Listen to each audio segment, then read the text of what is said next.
Hold up a sec. I gotta catch my breath.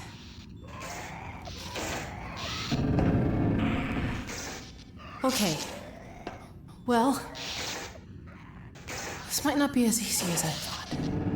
We're in the same boat as the other evacuees now. On foot to a train station. Let's head for the surface.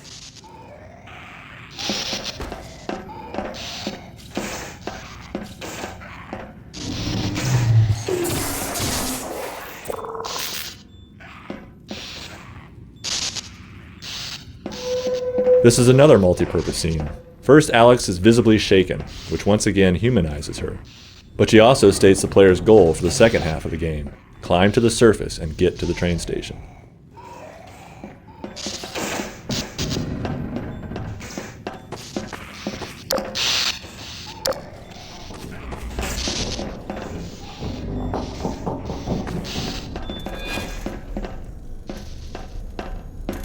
Careful, I hear turrets.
Can't see a thing.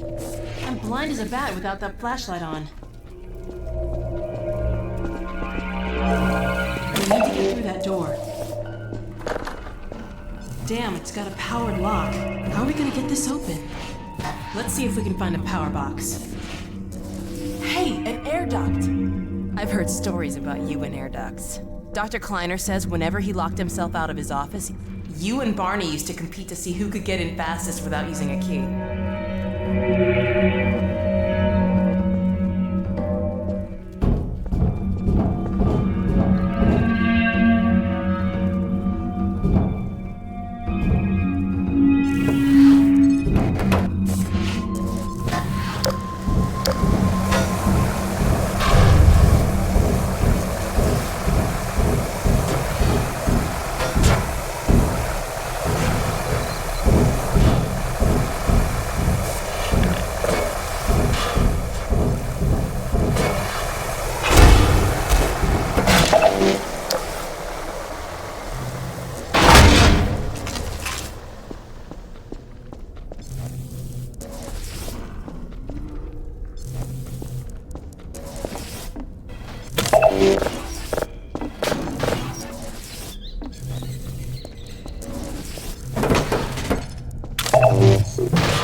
Before we armed players with traditional weapons, we wanted to give them a chance to appreciate Alex's combat abilities.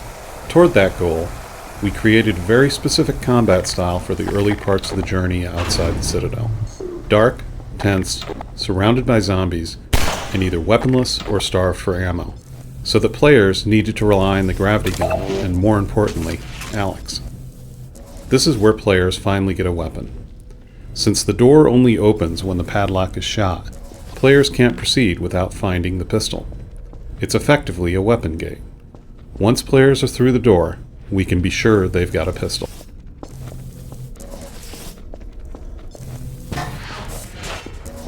Originally, the player couldn't operate the power boxes, and would have to wait for Alex to do it. We thought it'd be entertaining to watch Alex do some cool thing while you protected her. Unfortunately, that didn't work out. Playtesters were more annoyed than entertained. The other problem was that having Alex committed to a particular activity while action was still going on in the world tended to quickly expose her most robotic tendencies. She'd either ignore what was going on, or completely stop whatever activity the player was waiting for her to finish. Either way, it was unconvincing and frustrating. What we learned here was that whenever Alex commits to some action in a dynamic environment, she needs to finish it quickly and move on. The darkness in this area has a few real gameplay benefits. It slows the player down, which most of the time keeps Alex at your side. The claustrophobia, the close-in combat, and Alex's constant presence and reliance on your flashlight help enhance the tension and your sense of camaraderie. In the dark, the limited flashlight battery adds an extra layer of resource management to the tactics of combat.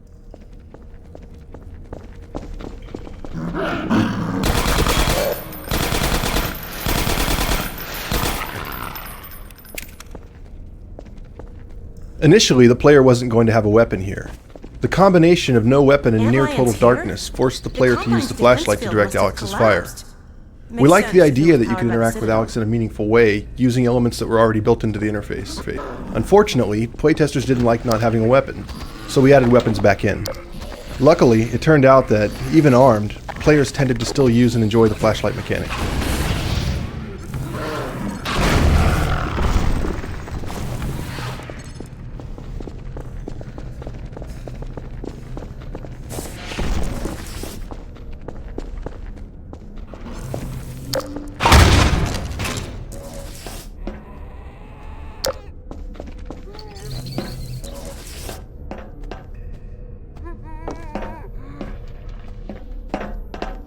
What the hell is that? A combine zombie. That's like a zombine, right? Zombine, get it? Okay.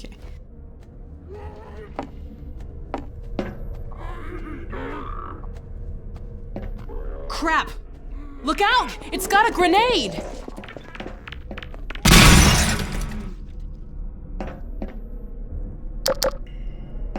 If you don't like Alex, you're not going to have much fun with Episode 1, so Alex being likable was one of our most crucial design goals. Little moments like the Zombine joke are designed to make Alex more endearing. Since we like to multitask, it also had the practical purpose of introducing a new monster. The success of the scene relied on a combination of dialogue, voice acting, and animation. Surprisingly, lighting was really important too. Under red light, Alex's self-deprecating groan looked more like she was sneering at the player for not getting the joke. Changing the lighting to blue and then adjusting the direction of the light so that it changed the shadows on her face fixed the problem. It's important that monsters get very deliberate introductions, since players are going to interact with them a lot. Generally, we let the player first see a new monster in a safe environment, so they can start thinking about it before they have to fight it.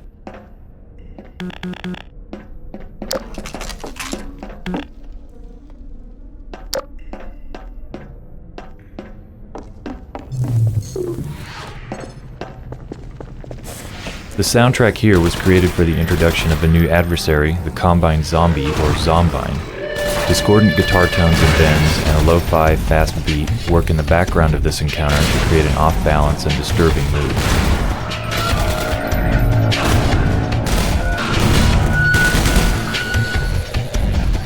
Shine your light on that barn.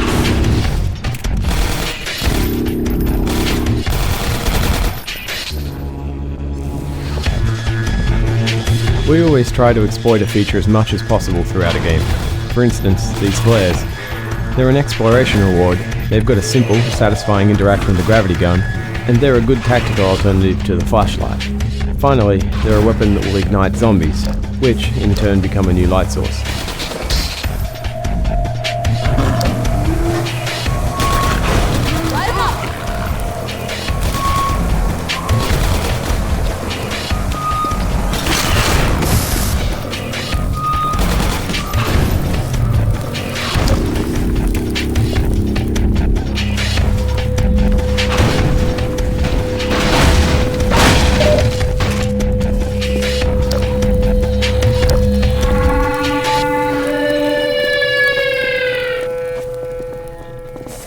For Episode 1, we implemented a scripting component called the Response Rules System for dynamically managing NPC speech. We wanted to take NPC speech out of the hands of the programmers and let the writers control it. The writers were able to set up a wide range of situationally triggered character responses. For instance, Alex has different reactions to different enemies, can warn the player of danger, calls for help when she's mobbed, and will ask for light. The combat responses worked out great, but it's especially satisfying when Alex's comments on some situation mirror your own thoughts. The writers really went crazy with this, so be on the lookout for lots of little Easter egg responses to unusual situations.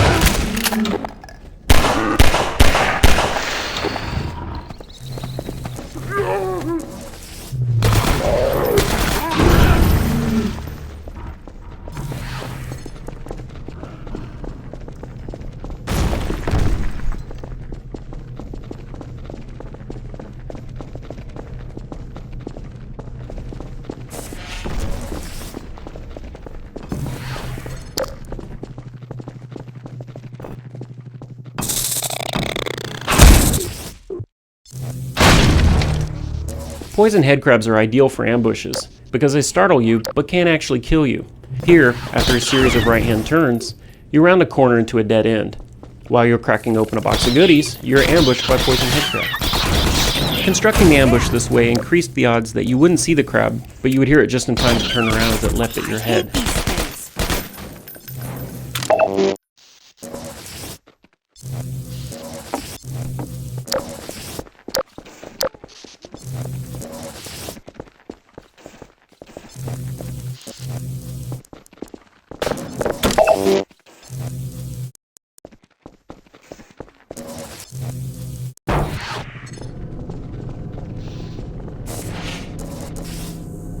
The antlion hole training is unusual because it requires the player to learn a new skill in combat.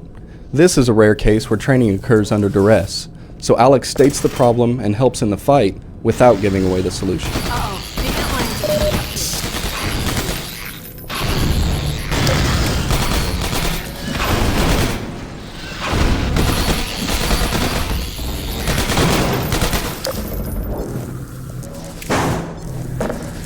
Good idea, Gordon.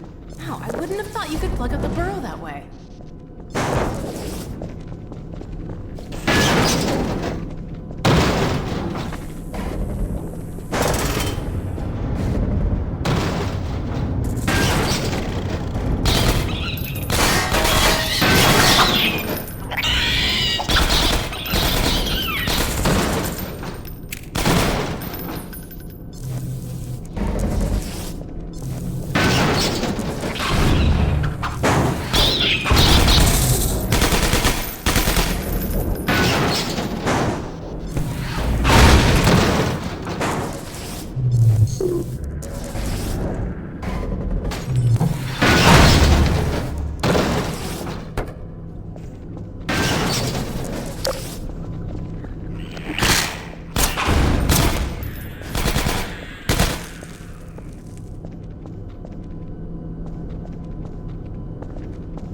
Keep that barnacle in your light.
You fight alongside Alex for much of episode 1, so her combat really needed to look varied and exciting.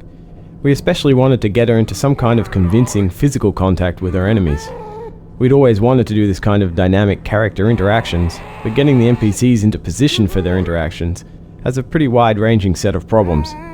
So we ended up taking an opportunistic approach for episode 1, where instead of figuring out how to maneuver characters into proximity, the system monitors their positions and fires the appropriate animations whenever it notices that they're correctly aligned.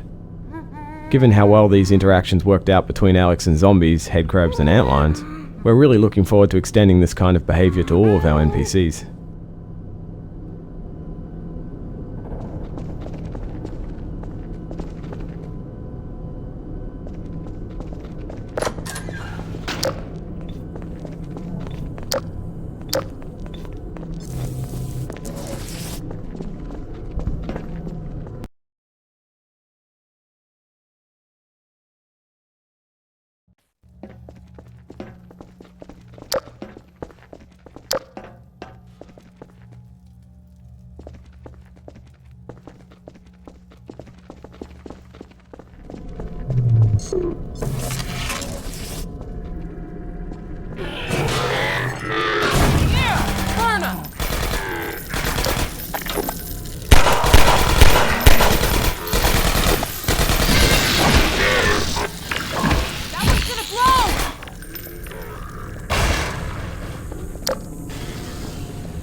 I can get a better shot if you knock them over, Gordon.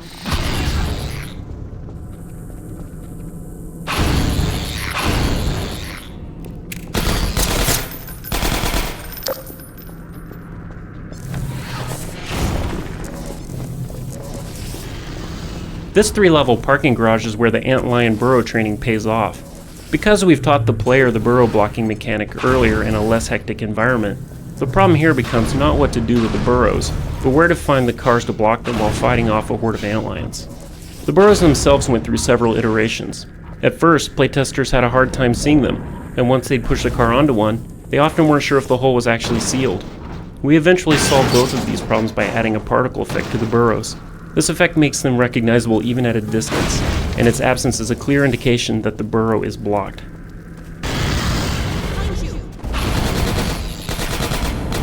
We generally design and prototype the basic gameplay in a level before we apply much art to it. Throughout the first several months of playtesting this garage map, the geometry was nothing more than basic shapes and textures. After we finalized most of the gameplay elements, we began to flesh out the visuals for the area. For this level, we left the office and took reference pictures of various garages. From these shots, we pulled out everything we liked and that we thought we could pull off well. We combined these visual highlights into what we call a style guide map, which is a standalone map with no gameplay that we use strictly as visual reference. For this level, we actually made two style guides, one a destroyed garage, the other intact. After the look was established, we brought the playable map's visual quality up to the level of the style guides. Often a map's geometry needs to be changed as the art goes in because areas that worked in the abstract version no longer make sense in a map that now looks like a real place. For instance, the side rooms where two of the cars are hidden were moved several times in order to make them feel more naturally part of the parking garage.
That's better. I can hear myself think.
You're lucky you've got that hazard suit. This water's nasty. Two in there?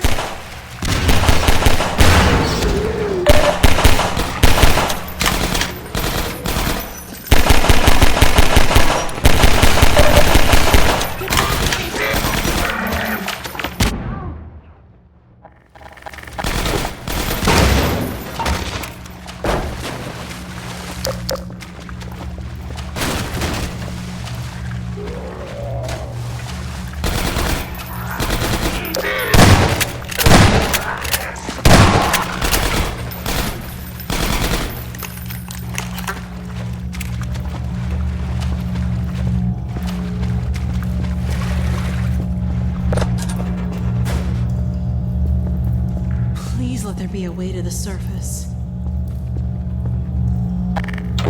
Episode 1 is our first project to use HDR lighting heavily in dark indoor environments. The interaction between the flashlight and the auto exposure calculations done for HDR presented a real technical challenge. In dark areas where the flashlight was the only source of illumination, we found that we'd often end up with grossly overexposed views. I don't believe it. We ended up compensating for this by using a different set of exposure parameters when the flashlight was turned on. In particular, we drastically shrunk the region of the screen examined for exposure calculations, which permitted us to concentrate only on the much smaller area lit by the flashlight. I've worked with electricity a time or two, and I'm pretty sure the sparking wire must be connected to a power supply.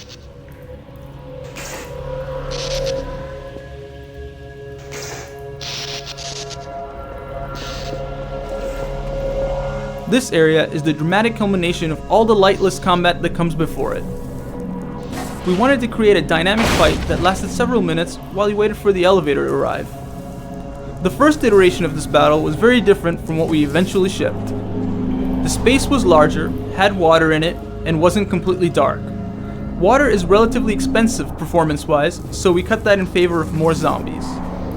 We made the level smaller to ensure that the player would see the elevator and recognize the problem that needed to be solved before the fight started. We killed the lights both to enhance tension and to make the scene a final test of the dark fighting skills that the player develops over the course of the episode. Finally, we added a wire running along the ceiling from the elevator to the power box to give players a guide as they familiarize themselves with the area.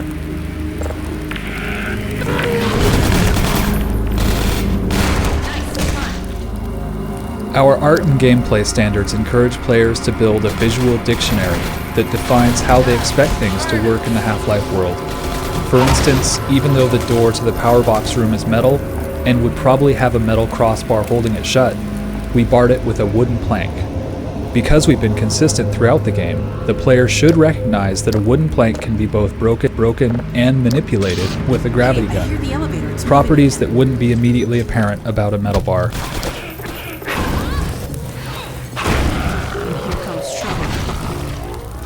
We're really happy with the Zombine's grenade behavior. It adds sudden danger spikes to the zombie horde, which force players to quickly reprioritize their targets. And since the player can grab a grenade out of the Zombine's hand with a gravity gun, these danger spikes can be converted into offensive opportunities.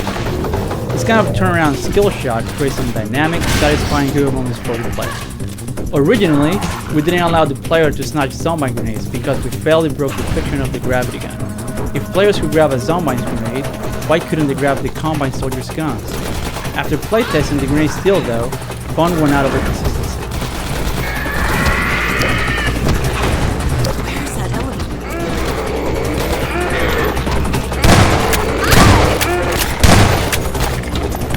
Shine your light on that thing.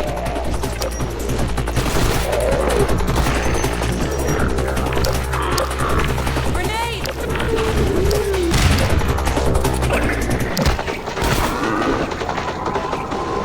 In early versions of the episode, Alex was much more vocal about giving the player hints. Our playtest showed was much more satisfying to the players when Alex stated a goal and then stepped aside until that goal was accomplished. Because of that feedback, almost all of Alex's hint lines were cut. Eventually, though, we discovered through more playtesting that although players didn't like having Alex hand them unsolicited hints, they did want to be able to explicitly request help from him. So we added some of the hint dialogue back in, but it's only accessible at the player's request by Plus using Alex. Unfortunately, we learned these hint lessons late in the development cycle and didn't have time to properly train players for this feature. We plan to integrate the hint-on-demand dialogue more thoroughly in future episodes.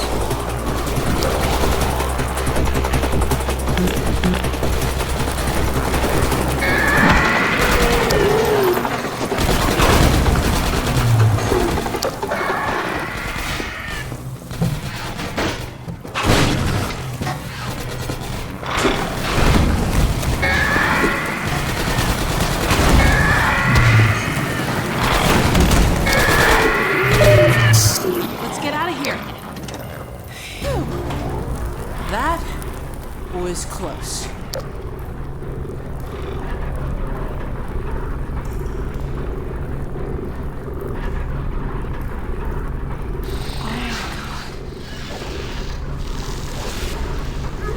I hope it's still light out.